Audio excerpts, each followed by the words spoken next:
Hey, my name's Jake, and I play bass in the freshman band. A lot of you guys probably don't think that's cool, but I think it's pretty cool. So, I'm from East Texas, and in East Texas is the place to be when you're a kid. Anyways, so at least for me it was.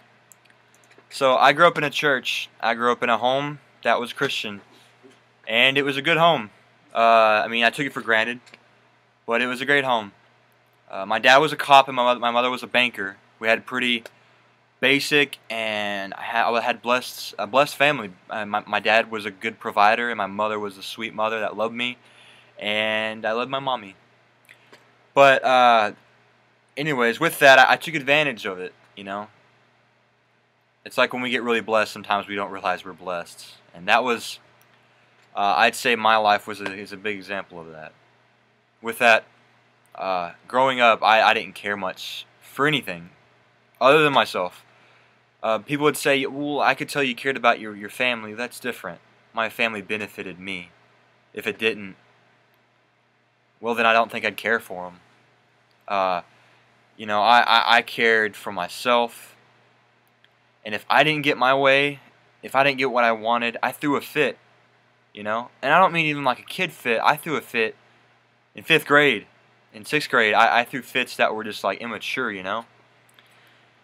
And it was bad. I didn't notice. If everything was going my way, everything was fine. It was cool, you know?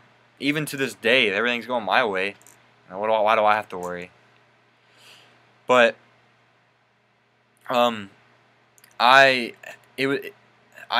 was selfish, you know? My mom was a very loving, caring woman, and she cared for me a lot, and sometimes when she would ground me, or she would get mad at me because I acted stupid, I would get mad at her, and I'd tell her, Mom, I hate you. Mom, you're dumb. Mom, why? And that was an example of how I lived. It was so ridiculous. It was crazy what I did. And I just, my mom's family, they were Pentecostal, and they loved Jesus. My grandmother, every other word she said was, oh, Jesus, Lord, thank you, or gosh, Lord, help me. It was just everything she said, and I got so annoyed by it. It annoyed me. Like crazy, it annoyed me. I couldn't stand it. And I never knew why. I was like, she's not doing anything wrong, is she? I mean, you know, she's just saying I love Jesus, you know? But in 6th grade, these guys came to my church. They were called Real Encounter.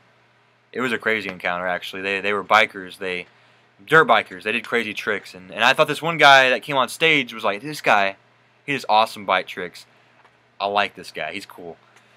And he shared his testimony.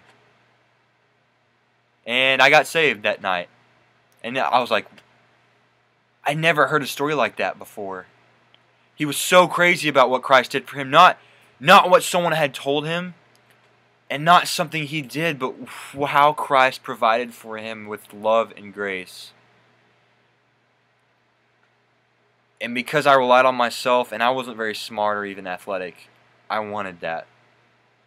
I got saved. But I knew that would take caring for people, loving God, and changing the way I did things. And a year later, after trying to do those things, my mom died. My example of a really good, godly woman, caring person, that was my mother. She passed away, and it rocked my world more than I ever imagined it would. But immediately, my church family started pouring their love into me and caring for me. And I was like, God, why? You know, you'd think you'd be like, you know, God, why would you kill my mother? But why this? Why do you care so much for me and what I did to you? How I treated her, and how I treated people everywhere. Why would you do this for me? And God showed love to me through people. He showed grace to me through people and through circumstances. And all that did for me is me say, I want that.